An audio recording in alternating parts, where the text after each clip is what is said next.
Welcome to CWJah Talk number 7. My name is Greg Stafford, and I host these shows, which include day texts that we host during the week at 5 a.m. Pacific time, and occasionally a pre-recorded great message or video that provides a 10-minute or less discussion about an important or current subject that we also try to use to caption evidence or images of the things I'm talking about. But on shows like today, or the CWJah Talk shows, they're pretty much open discussions where I come in with a format that I'm going to present, and it, of course, relates to the topic, the title of the show, which today is I Am. It's not God's name, it's not Jesus' name, so why use it? We'll talk about why some use it, and we'll talk about whether or not it is God's name or Jesus' name. Now, in my title, I use the negative because I don't believe it's God's name. I don't believe it's Jesus' name. And I don't believe either one of them use it in the sense that many claim they use it, and that is to denote eternality. So there are some texts where when Jah says, I am, where the identity associated with his use of that expression relates to him as God. And so naturally, I'm not saying there's no eternality involved in Jah's own identification of himself. But what I'm talking about is whether or not the expression I am, as a self-contained expression, an absolute expression, as used by Jesus in texts like John 8:58, for example, means he is eternal. So we're going to talk about things like that. But because Trinitarians and others have associated this expression, I am, by translating numerous biblical texts in a way that suggests Jesus or God or both are using it as a title or in a special sense to denote eternality. Because they've done this for so long, and because they've put it in translations the way they have, I want to try to neutralize some of that concept, that's how God and Jesus talk, because it's not true. In my view, it's not true, and I'm going to explain why.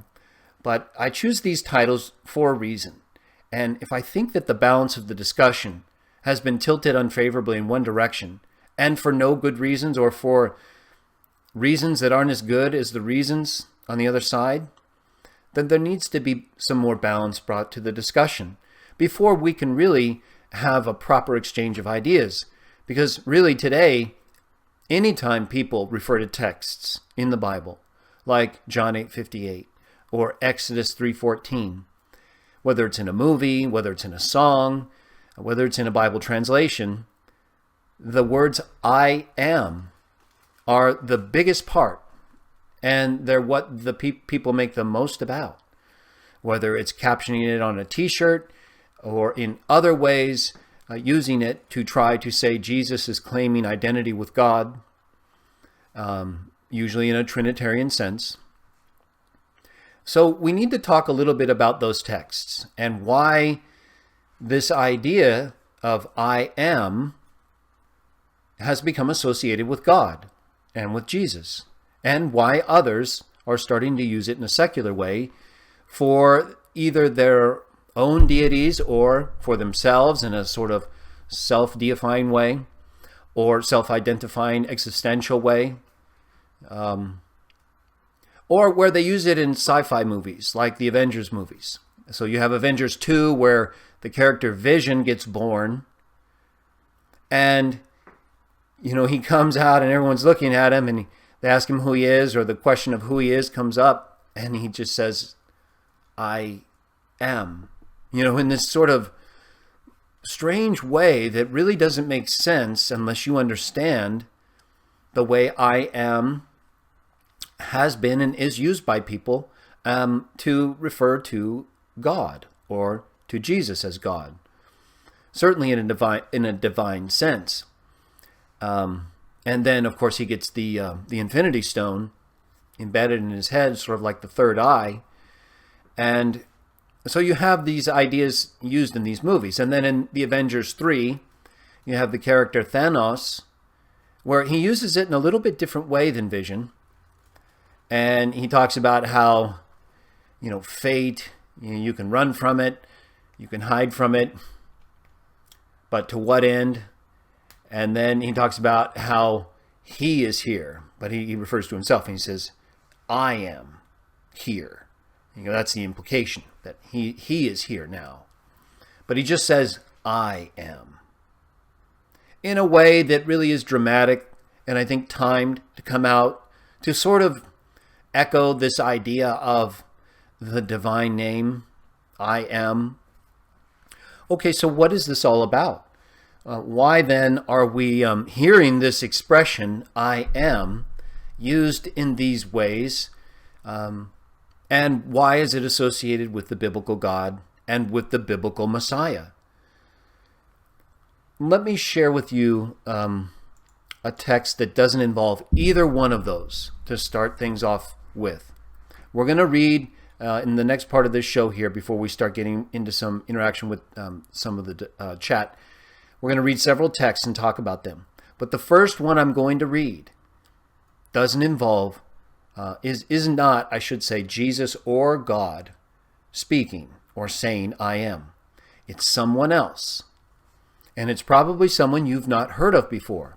And if you've become familiar with these subjects, you have, I'm sure. But I don't think most people that may not read the Bible as regularly as some others. I think even most people who don't regularly read the Bible have heard of I am or seen I am as this sort of divine title, either on a shirt or in a biblical text or in a movie, as I mentioned. But they have not heard it, I don't think, where it concerns this text. Okay, I'm going to read for you and with you if you have a Bible, John chapter 9, verses 8 through 10.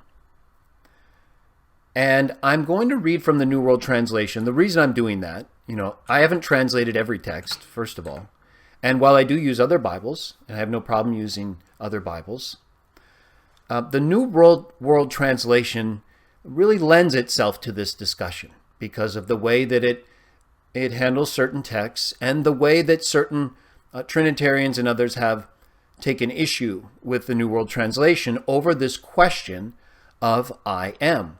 So it really is the perfect translation to use, whether you agree with it or not. So I'm not going to assume it's correct in every respect, but I will talk about the things that may or may not, or that some believe are not correct. I don't necessarily think there's anything openly wrong with what I'm going to read to you today from it, but it doesn't mean I would translate it exactly the same way either. So, but some would openly say that there are mistranslations in these readings I'm going to give, and we'll talk about those, okay? So let me start by reading John 9, 8 through 10. Tell me if you've heard this before in relation to I am. Okay, and the Greek words for I am are ego eimi. That's the expression, I am. And in Hebrew, it would typically be something like, or Hebrew Aramaic being a dialect of Hebrew, something like anihu, which is really I, he. So whereas in Hebrew or Aramaic, they didn't always express the verb, and infrequently did. They did have a verb that could be expressed in that way, but they didn't the way Greek did, like emi, which is am. So Hebrew Aramaic would say I, he, with am understood, typically. And Greek would say I am, with he, typically understood. You see what I'm saying? Okay, I'm going to show you why that's true. Let's start with John chapter 9, verses 8 through 10. So understanding these little differences between the language, though, is important. And I'm going to keep it as simple as I can, because I think it is. But you do need to be prepared to kind of think about a couple things. So again, while Hebrew might say I, he, with am understood, Greek would say I am, with he understood, or whatever he refers to. Remember, he's a pronoun that stands in place of another noun that's usually spoken of in what preceded, or elsewhere in the context of discussion. All right. You'll see how that's the case right here. John chapter 9, verses 8 through 10. Therefore, the neighbors and those who formerly used to see he was a beggar, and talking about the blind man Jesus made see again. see that he was a beggar began to say, "This is the man that used to sit and beg, is it not?" Some would say, "This is he." Others would say, "Not at all, but he is like him." The man, the blind man himself, the one who used to sit and beg, would say, "I am. Ego eimi." That's what the Greek text says in John 9:9. Now, the New World Translation adds he in brackets, because just like I said, remember, in this case, even though I'm saying it, I'm quoting ego eimi as a Greek expression for what the Jewish once blind beggar said here, most likely he was not speaking Greek. Most likely the Jewish blind beggar whom Jesus made see again in this account was speaking Hebrew or Aramaic.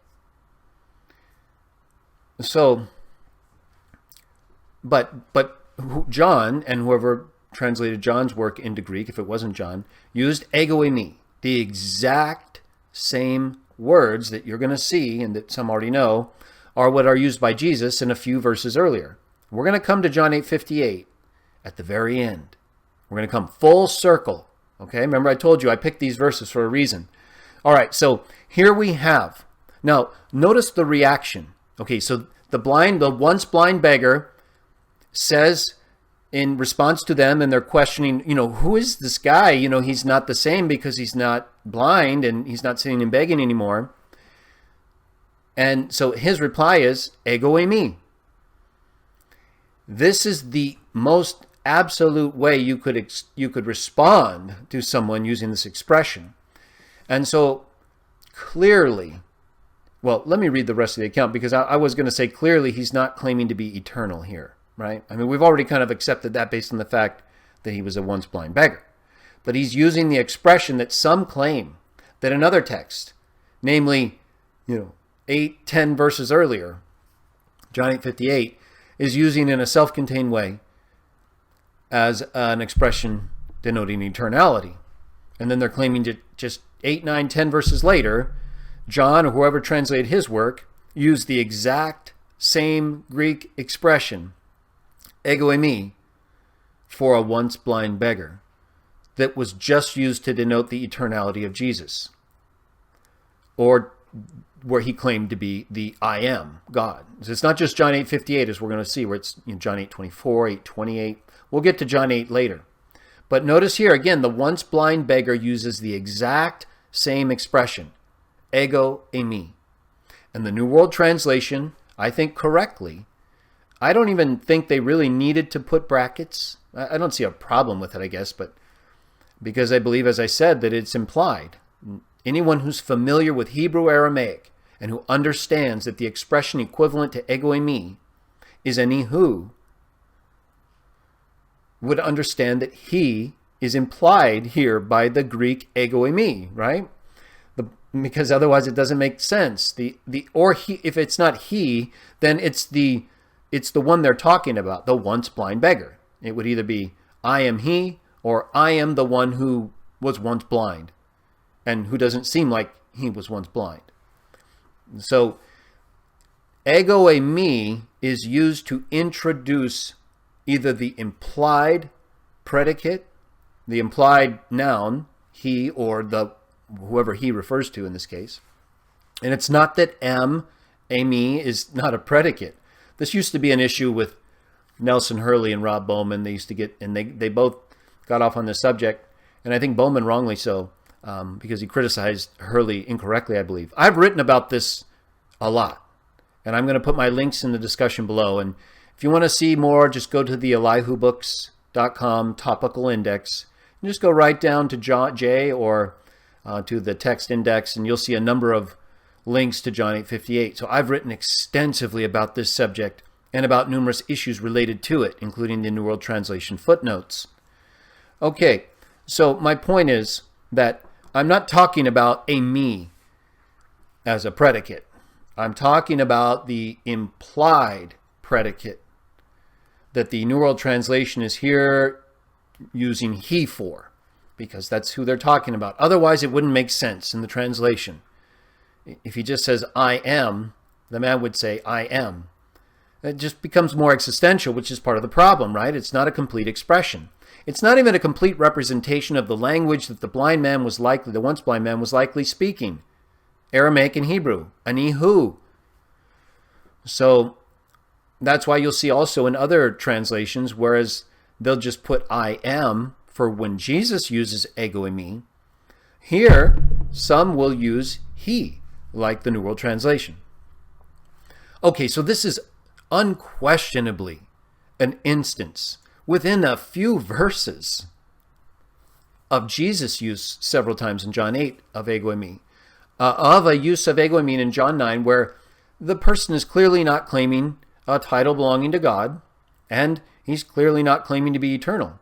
And if you doubt me, look at verse 10, John chapter 9, verse 10. Their reply is, consequently, they began to say to him, well, how then were your eyes opened? So they understood, right?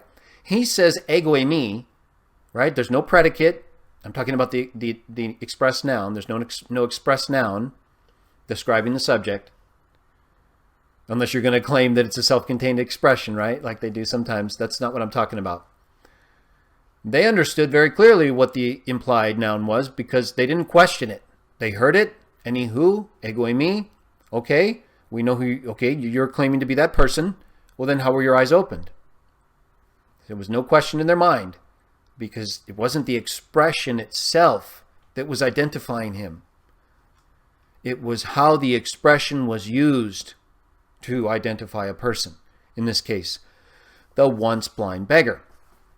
Okay, let's move to an account where Jesus uses this same expression, ego eimi. Let's go to Mark chapter 14. I'm going to read verses 60 through 64. Mark chapter 14, verse 60, it says, Finally the high priest rose in their midst and questioned Jesus, saying, Do you say nothing in reply? What is it these are testifying against you? But he kept silent and made no reply at all. Again the high priest began to question him and said to him, Are you the Christ, the Son of the Blessed One? Then Jesus said, verse 62, I am. Ego eimi. And you persons will see the Son of Man sitting at the right hand of power and coming with the clouds of heaven. At this, verse 63, the high priest ripped his inner garments and said, What further need do we have of witnesses? You heard the blasphemy. What is evident to you? And they all condemned him liable to death.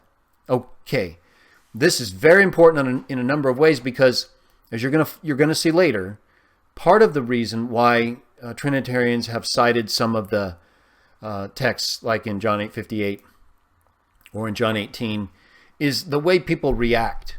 Whether they accuse Jesus of blasphemy or attempt to stone him, like in John 8:58.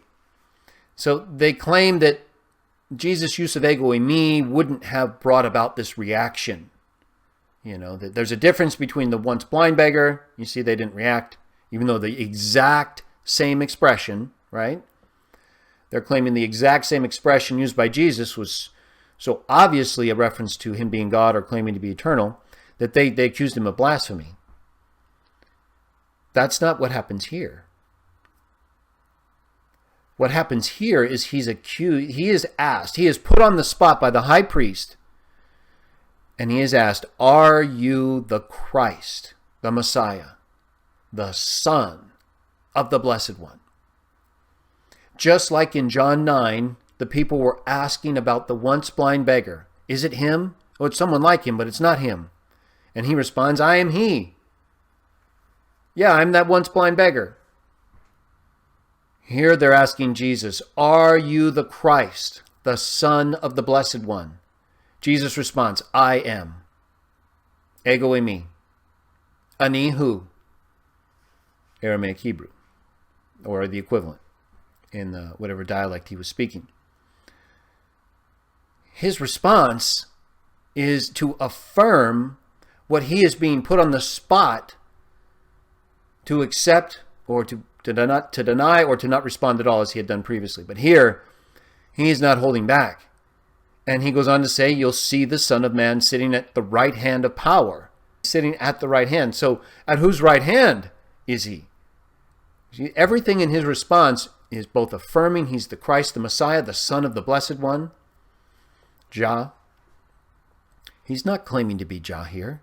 He's accepting being the Christ. And that's what causes them to rip their garments apart, because they view the Messiah as a holy figure. The Messiah is a big deal.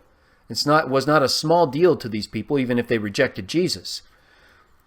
So this was a big deal for the Jews, and they had been expecting the Messiah at this time. He just wasn't the one that they wanted.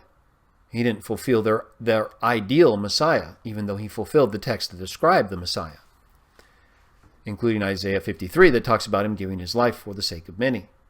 But here, identifying himself and saying he was going to be coming at the right hand of power. And remember, in John 10, they accused him and they were going to stone him for what? Not for claiming to be God. We know that because he claimed in his defense that the sons of God were called gods in Psalm 82. And so why would it be a problem for him to be called a god, being the Son of God whom Jah sent? That's what he says right there. It's as plain as anything else in the Bible. His quotation of the text fits his response, not the accusation he claimed to be God. It wouldn't fit. It would be him not answering a question, and they could have easily just said, well, we're not accusing you of claiming to be those gods. No. We're claiming you of being the God who made those gods, the Almighty God. You're claiming to be that God or equal to that God.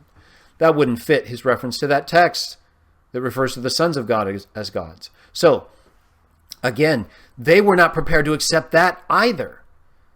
They're not accusing him of blaspheming because he's claiming to be God. Not in Mark 14. He's clearly responding to the question of being the Messiah, the Son of the Blessed One.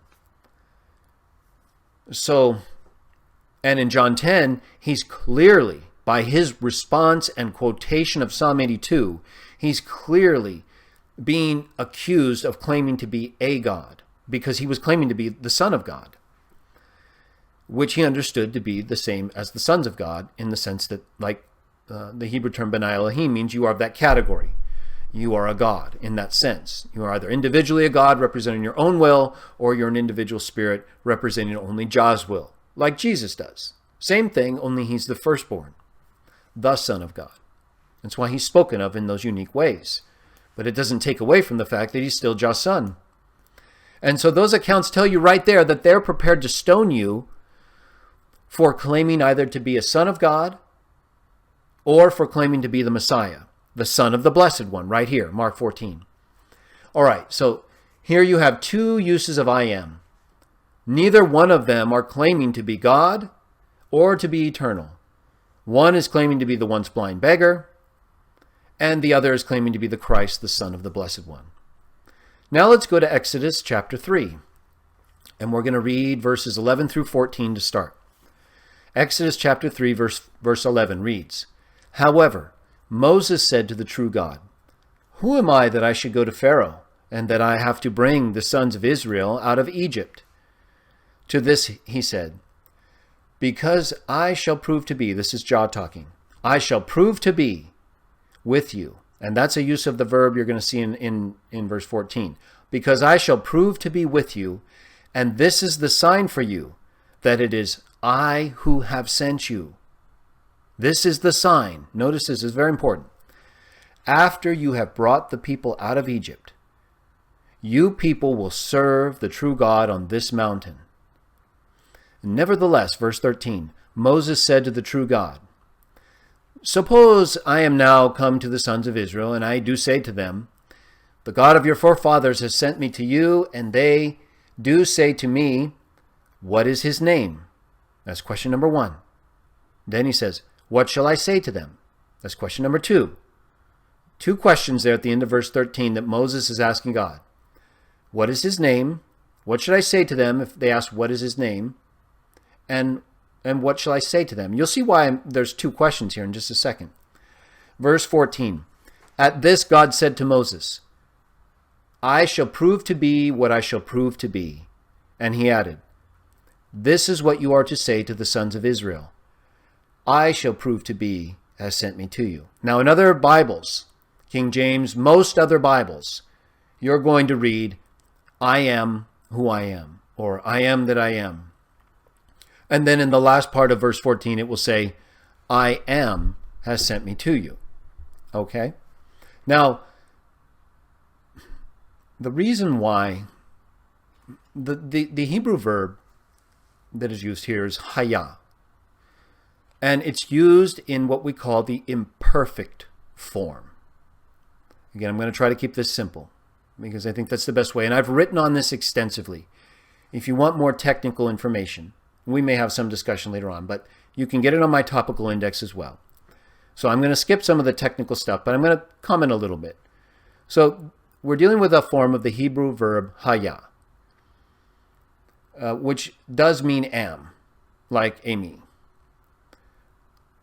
But it's in the imperfect form. And if you notice in verse 12, I mentioned before, but in verse 12 where Jah says, to this he said, because I shall prove to be with you, that's the same verb form that's used twice in verse 14. I am who I am, or I shall prove to be who I shall prove to be, like NWT says, what I shall prove to be. Some say I will be what I will be, or who I will be.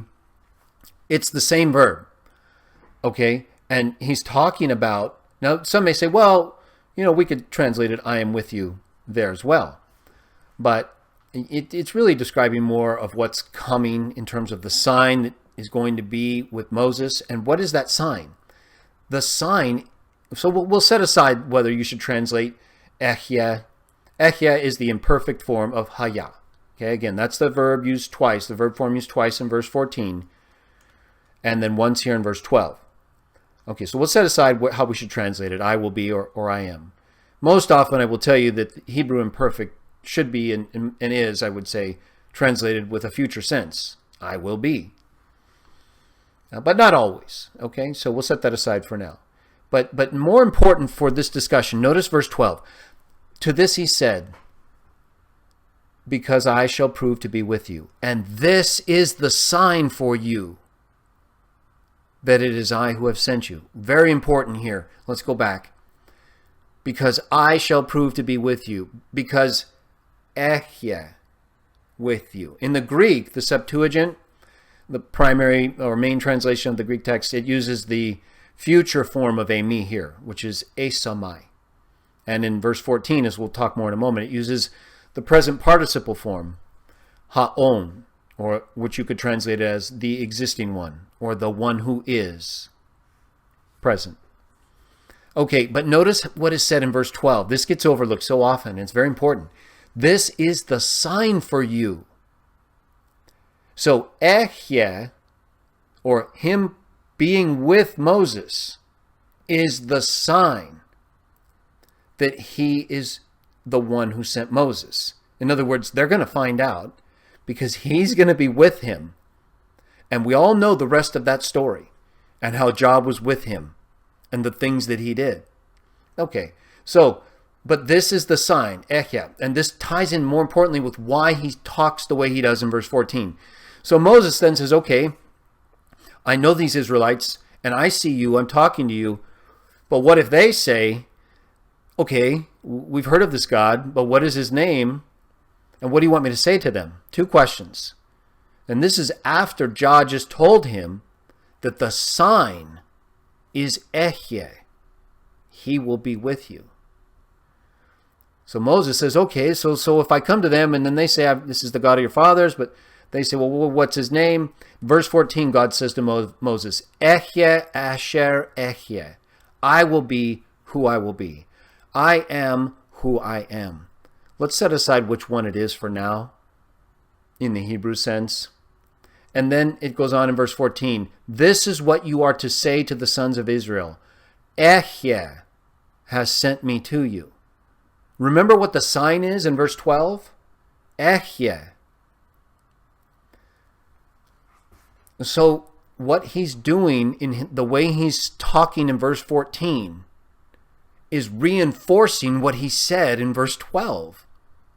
Because Moses didn't take it just based on what Jah told him. He asked a question which we can all understand, maybe on some sense because of what he went through and where he was going. It would not be easy to return to Egypt, let me tell you, under those conditions and confront those people after leaving the way he did. So you need to look at this in a broader sense if you're going to understand this account.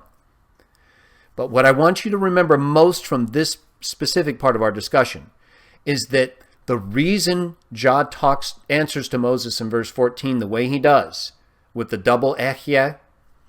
So in this case, you have a verb, ehyeh, what I would consider the future form of the present hayah. And Jah is saying, I will be because I will be. In other words, I told you in verse 12 that this is the sign for you, ehyeh. So Moses said, well, then what should I say to them? What is his name? Ehyeh asher ehyeh. I will be with you because I will be with you. You're not going to have to answer this question. That's what he's saying here. You're not going to have to answer that question. Because ehyeh, I will be with you, or I am with you. Whichever one. Take it however you want right now. Let me go on to another part, though. Let's read now verses 15 through 18. Okay, because he does not say ehyeh is his name. True, Moses does ask him. Remember, 2 questions in verse 13. What is his name? What shall I say to them? Okay, and we already talked about how the reason Jah answers the way he does in verse 14 is related to verse 12. But he doesn't say that's his name. He doesn't say ehyeh is his name. Here's what he says is his name, verse 15 through 18. Then God said once more to Moses, this is what you are to say to the sons of Israel. Jehovah, the God of your forefathers, the God of Abraham, the God of Isaac, and the God of Jacob, has sent me to you. This is my name, to time indefinite, and this is the memorial of me to generation after generation.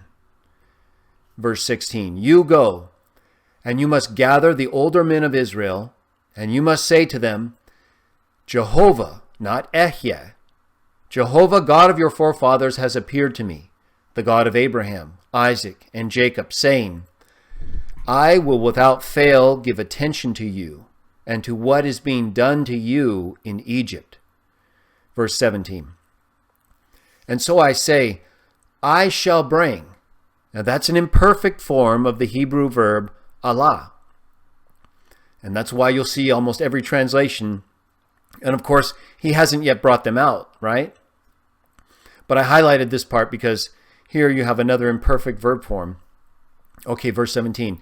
And so I say, I shall bring you up out of affliction by the Egyptians to the land of the Canaanites and the Hittites and the Amorites and the Perizzites and the Hivites and the Jebusites, to a land flowing with milk and honey. And last verse, 18. And they will certainly listen to your voice, and you must come, you and the older men of Israel, to the king of Egypt. And you men must say to him, Jehovah, not ehyeh, the God of the Hebrews has come in touch with us, and now we want to go, please, a journey of 3 days into the wilderness. And we want to sacrifice to Jehovah our God. So, this isn't a show entirely about Exodus chapter 3, although it could be. But keep in mind why verse 14 is the way it is because of verse 12. And it's very important that you try to make that connection clear in your mind, if you have not already, so that you understand the way that Jah's talking, then you understand the way he introduces verse 15 and his name, and then you understand why he's primarily referred to as Jehovah, sometimes as Jah, and in non-biblical texts as Jaho, and even in one Dead Sea Scroll of Leviticus as Yahweh, Greek transliteration, a phonetic transcription of the Hebrew Aramaic text. So it is actually in the Bible. But in any case, this show isn't about the divine name. We'll do that another time, though. So in Exodus 3:14, though, why do people say, I am here? Well, it's not God's name, that's for sure, because he goes on to give his name. But should it be used in a sort of titular sense, I am who I am?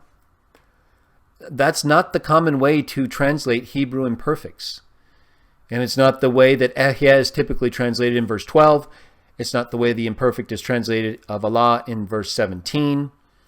And in the Septuagint, the Greek translation of the Hebrew text in Exodus 3:14, it does not say ego eimi, hos ego eimi, or ego eimi, ha ego eimi, I am the I am, or I am who I am.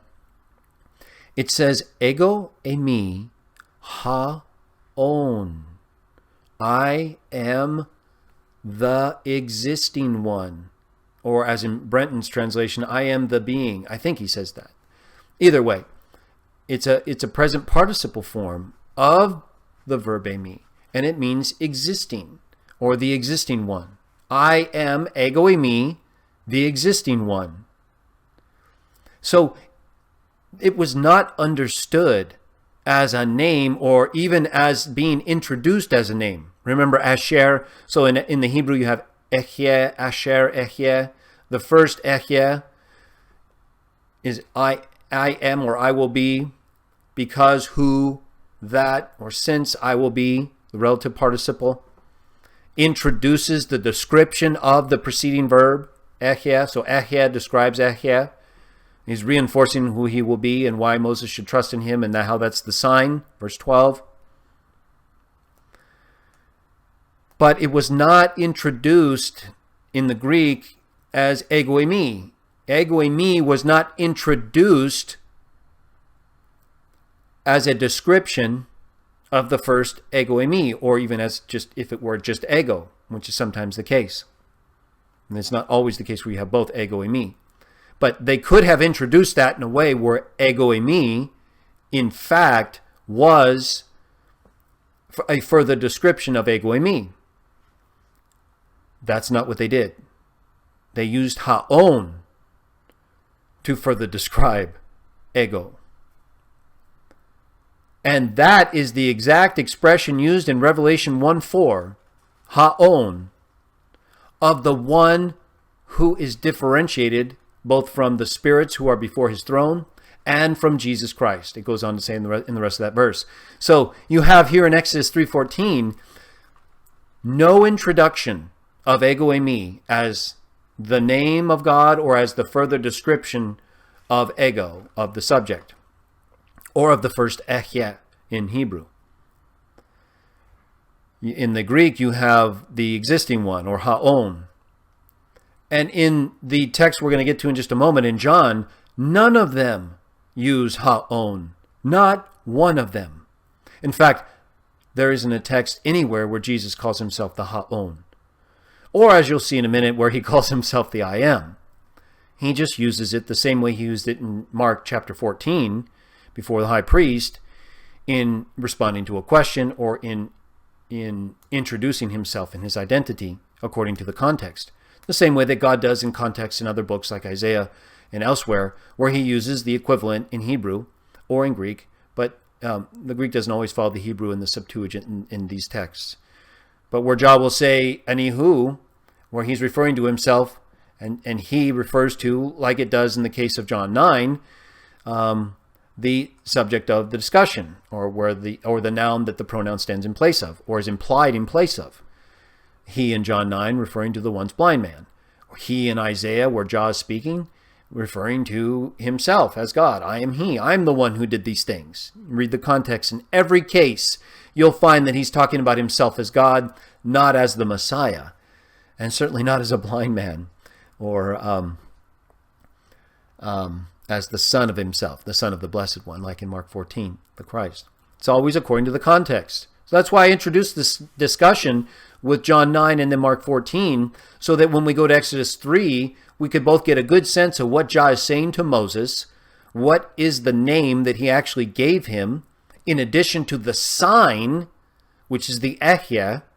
The Ehyeh is not the name, it's the sign that he's with Moses, that he reinforces as the follow-up to what he told him in verse 12.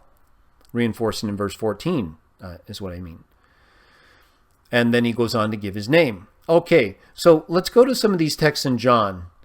And we're at about minute 50 here. we'll finish up with these texts in John and then see if there's anything else to say. But I think we're covering most points, right? I mean, it's only really necessary to get into an extended discussion if within the context of what we're talking about, we're not covering it enough. So hopefully I'm doing my job, right? I try. In any case, let's go to John chapter 4. Let's read a few accounts in John. We're going to work our way right up to John 8. And that's where we're going to end things today. John chapter 4, this is another example of Jesus using ego eimi. And again, remember, he was probably originally speaking Hebrew or Aramaic, something like an ihu, I, he, versus when they translated in Greek, or when John wrote this in Greek, he used I am with he understood. Remember how we read the account in John 9. And in Mark 14, very similar. So in John 4, again, we have a similar thing. And the woman said to him, verse 25, we'll read 2 verses, 25, 26. The woman said to him, she's talking to Jesus, I know that Messiah is coming, who is called Christ. Whenever that one arrives, he will declare all things to us openly.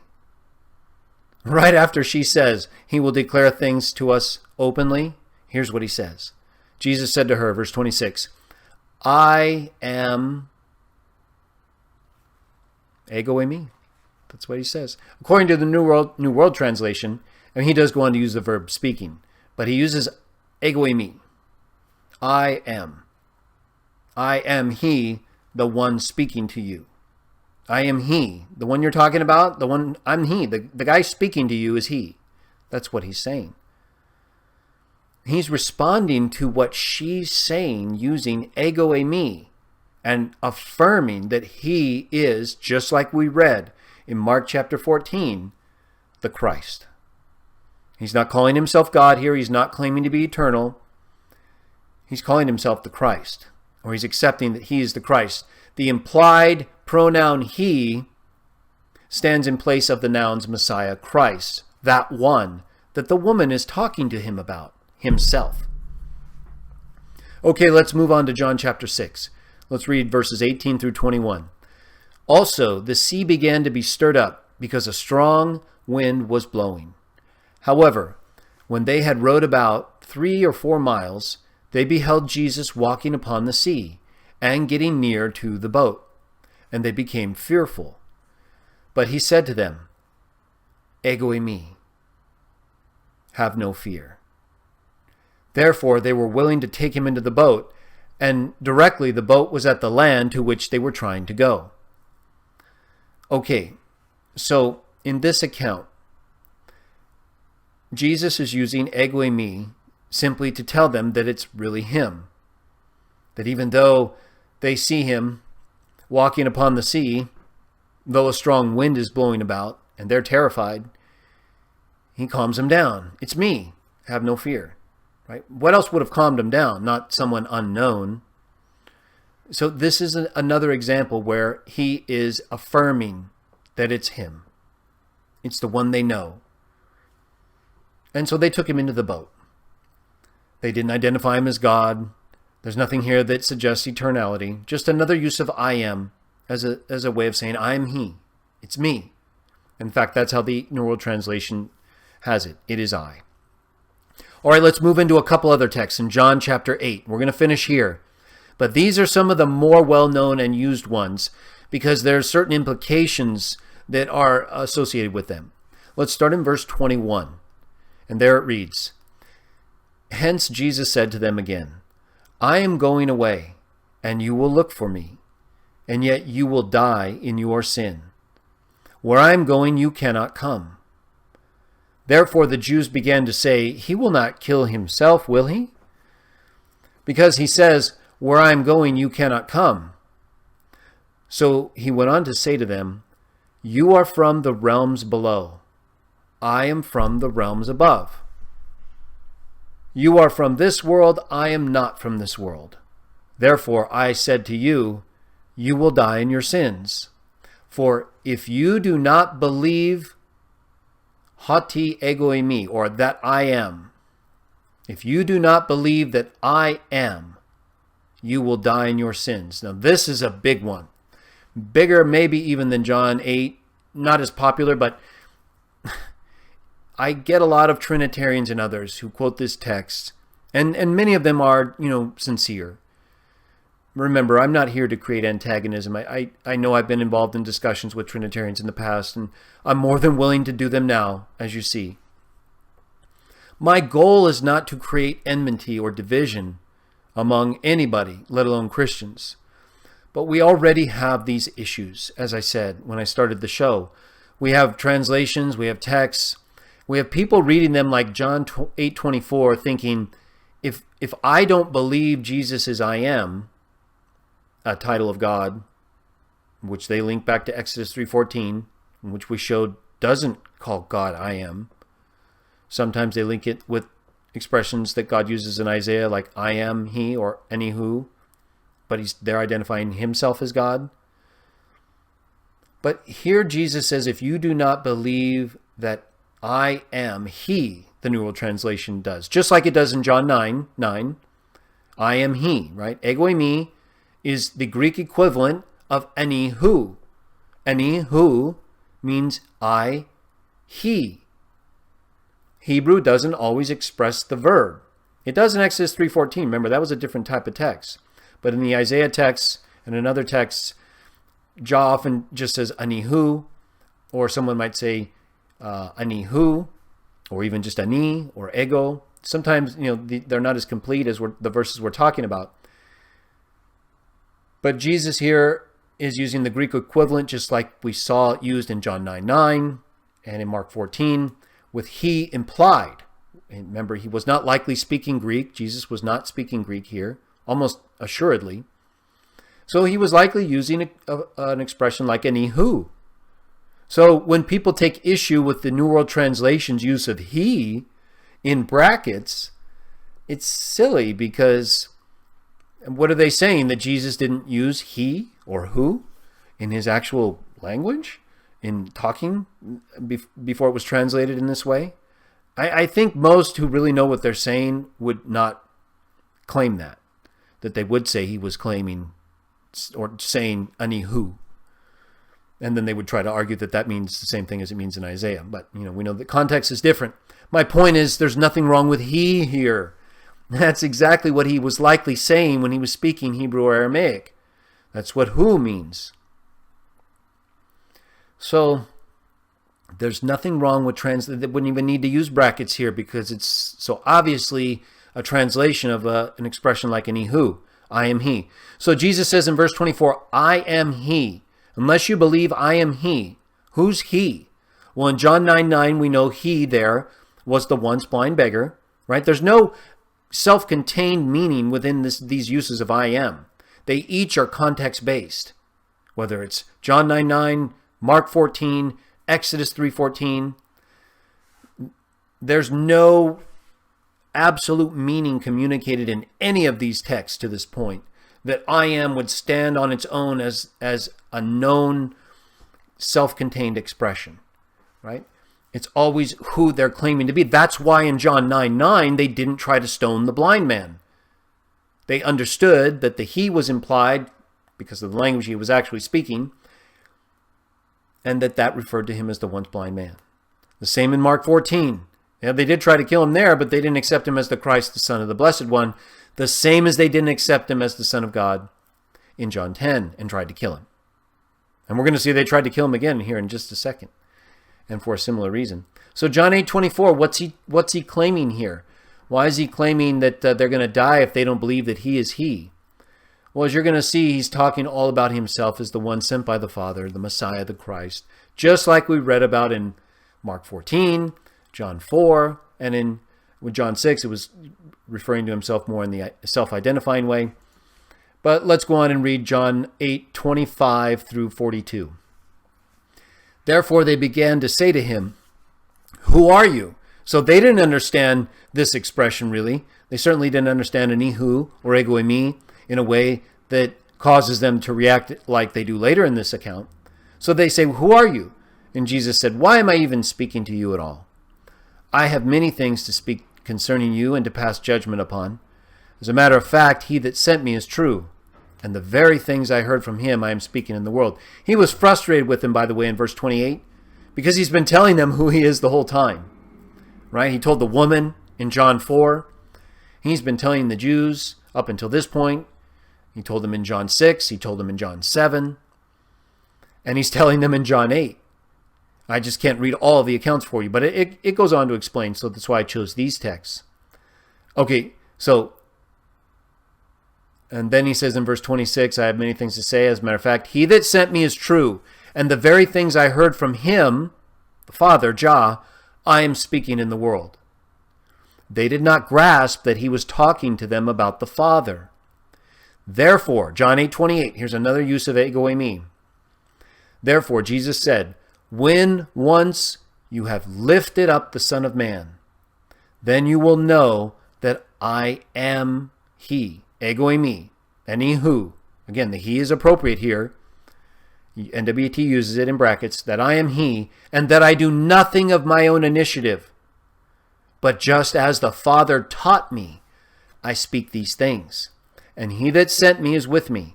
He did not abandon me to myself, because I always do the things pleasing to him. Reminds me of wisdom, Proverbs chapter 8. We'll talk about that another time. John 8:30. And as he was speaking these things, many put faith in him. And so Jesus went on to say to the Jews that had believed in him, if you remain in my word, you are really my disciples, and you will know the truth, and the truth will set you free. They replied to him, we are Abraham's offspring, and never have we been slaves to anybody. How is it you say you will become free?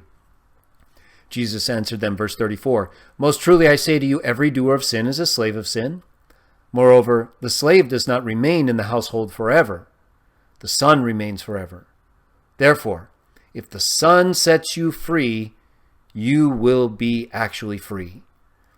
Jesus said to them, if God were your Father, you would love me, for from God I came forth, and I am here.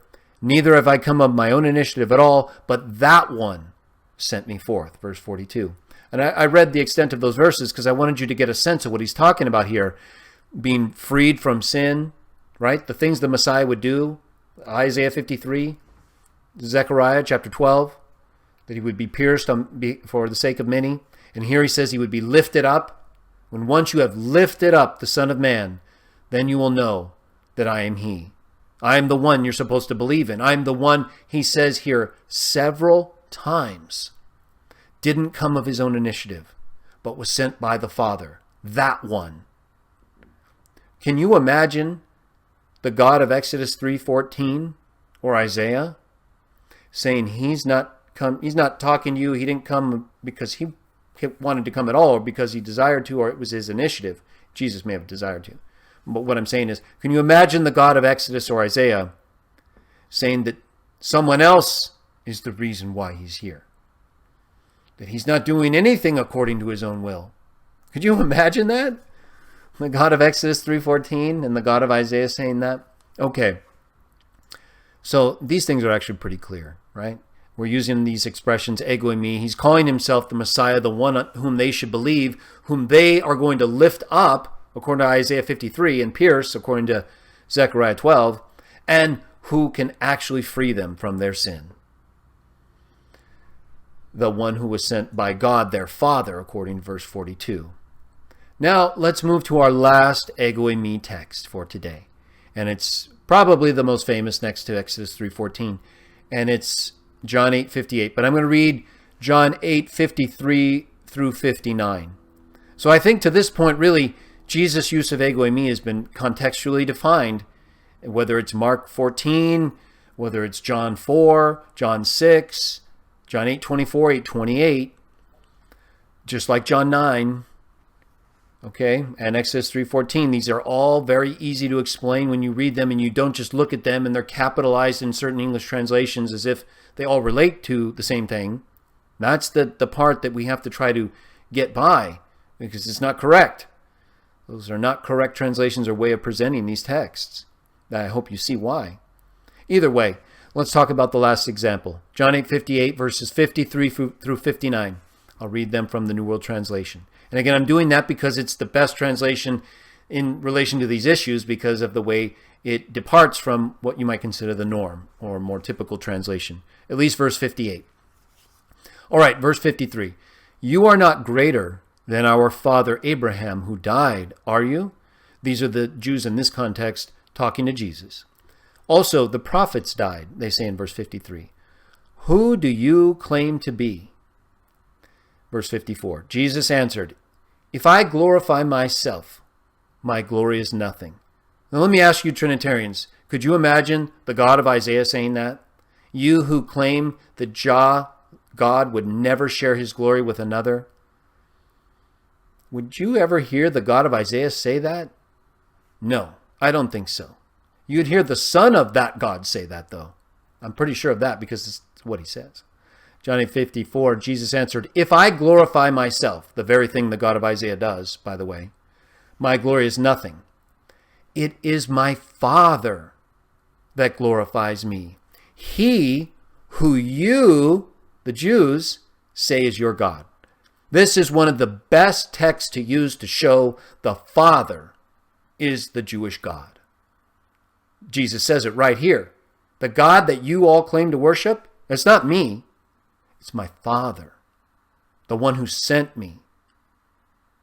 The one whom Philippians chapter 2, verse 11, after it says every knee would bow in the name of Jesus, would do so to the glory of God the Father.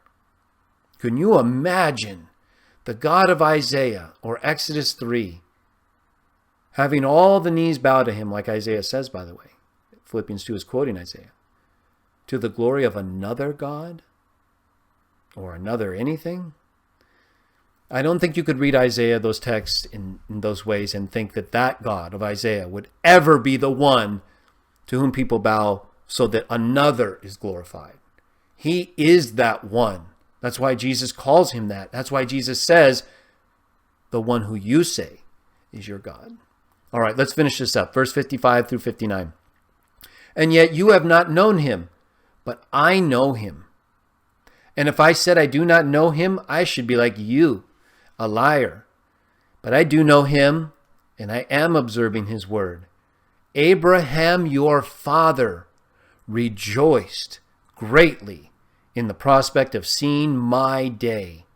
And he saw it and rejoiced. Verse 57. Therefore the Jews said to him, you're not yet 50 years old, and still you have seen Abraham? Jesus said to them, most truly I say to you, before Abraham came into existence, I have been, or I am. Okay, New World Translation says I have been. Most English translations say I am. Verse 59, after he says that. After he says, before Abraham came into being, I am, or I have existed. Or I am the Messiah. We'll talk about that in a moment. He says, ego eimi. And remember, every single use of ego eimi to this point that we have read, and that I believe you'll read, is defined by the context, and is essentially the equivalent of the Hebrew expression anihu. Here it's a little different, but we'll explain why. But it may also be used for a similar purpose, in addition to its own unique function, according to Jesus' answer. So in verse 59, they picked up stones to hurl them at him, but Jesus hid and went out of the temple. And so Trinitarians and others will use this text to say, well, you see, Jesus' response, it elicited this reaction, so he had to be claiming to be God or to be eternal. But we've already seen that's not the case, right? We've already seen that the expression itself, number one, it does not trigger this kind of reaction like John 9:9 shows. Number two, the use of the expression to mean that you are the Messiah or the Son of God, the Blessed One, is enough to trigger the Jews' response to want you to be killed. They did that in Mark 14. And we see it in John chapter 10, where the Jews, even though the expression ego eimi isn't used, they respond to Jesus' claim to be the Son of God, because it made him in the category of God, like the sons of God. It made him a God, like God, in the same way that the sons of God are like God, being his sons. They understood it that way, and that's why he applied Psalm 82 in his defense. It wasn't me. It wasn't me that quoted that text in Jesus' defense, although I do, because he does. Okay, now let's take a look here. What is Jesus saying in verse 58? Well, let me say this. Why would he say before Abraham came into existence? If I am, by itself, like famous Greek scholar A.T. Robertson says, is a self-contained expression, absolute, meaning he's eternal. If that is the case, why would he say before Abraham came into existence? Why wouldn't he just say like he does in Mark 14, I am? And know that use of that phrase in a self-contained absolute way would make clear what he is or what he's saying. Why would saying before Abraham came into existence, I am eternal, be necessary? It wouldn't. If they're saying in verse 57, you're not yet 50, how have you seen Abraham? If ego eimi on its own is an absolute self-contained expression that means you're eternal, when used by Jesus here, I cannot think of any reason why he would start off by saying before Abraham came into existence, I am eternal. Just saying ego eimi would already include that. Because if you're eternal, you've obviously existed before Abraham, right? So it doesn't add anything. If ego eimi here is a self-contained expression that means you are eternal, that Jesus is eternal, then saying before Abraham came into existence does not add anything. In fact, it's kind of quizzical, I would say. It's just not, I mean, it might make sense in one sense because Abraham's in a discussion, but I'm just saying that ego eimi would be enough. That's all he would have to say.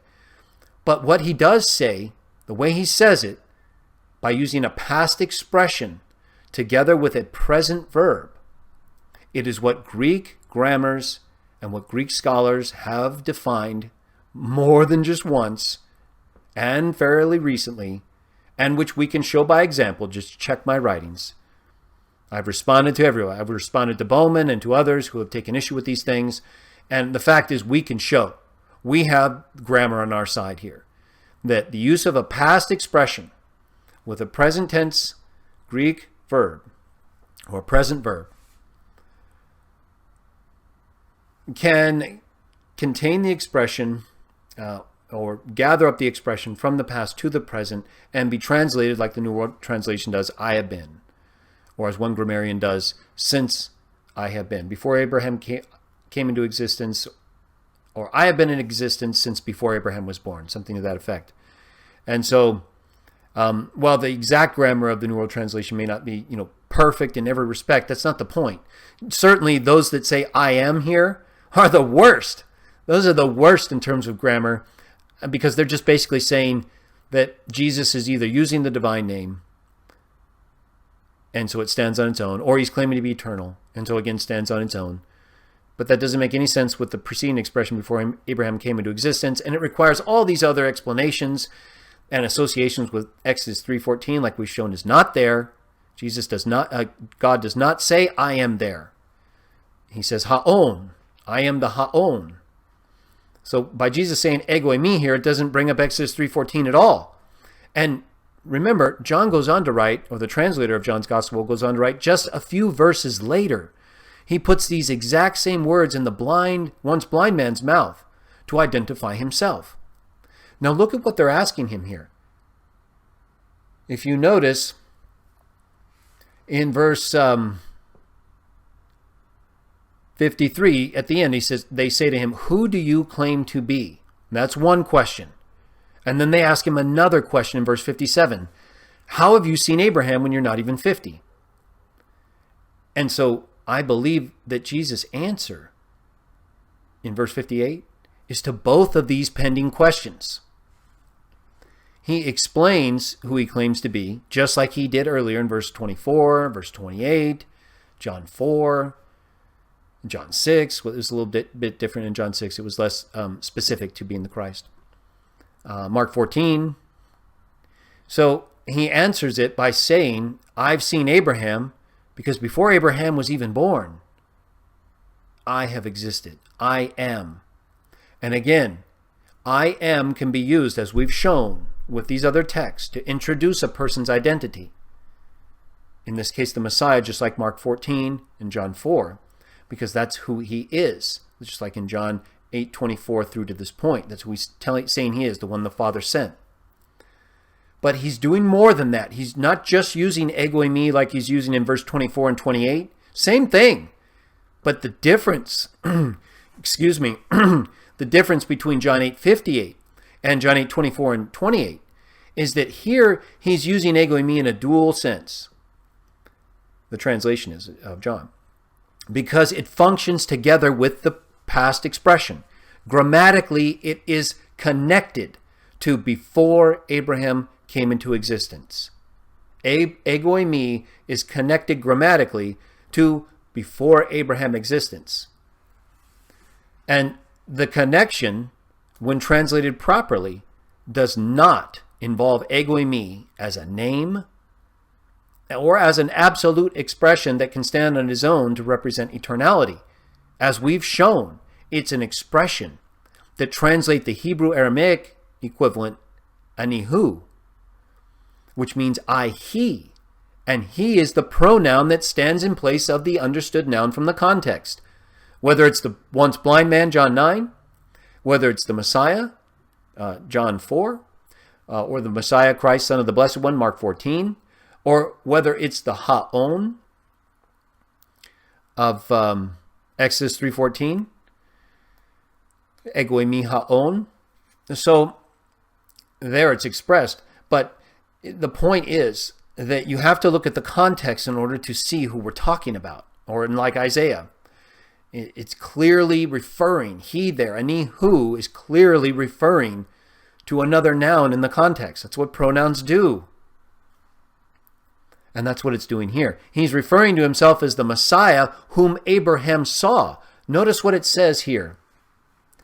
In verse 56, Abraham your father rejoiced greatly at the prospect of seeing my day. Whose day did Abraham see? Well, according to the Bible, he saw the day of the coming Messiah, of Jah's means of salvation. And that's what Jesus is telling them here. I was alive. I was a spirit being who was alive, a son of God, like he tells him later in John 10. I was alive before Abraham was born. And that is how I saw him rejoice at the prophecies that referred to my day, the coming of the Messiah, the Christ, the one whom you're going to lift up in fulfillment of Isaiah 53 and Zechariah chapter 12. These are what the expressions used by Jesus, ego eimi, in these texts mean. And in the texts where others use them, like the once blind man or Jah himself, they mean what they mean according to the context and what the implied pronoun he stands for, the noun in the context. Or in the case of John 58, that and it is functioning as part of an expression that is grammatically defined and accepted as an extension from past idiom, where it refers to the past time before Abraham came into existence and uses a present verb to gather up the expression in a perfect sense. And that's why the New World Translation uses I have been versus I am, because it's recognizing the Greek idiom. It's much better than the translations which fail to recognize that Greek idiom. The New World Translation has been justified over time, whereas these I am translations have not. They have been shown to be inferior.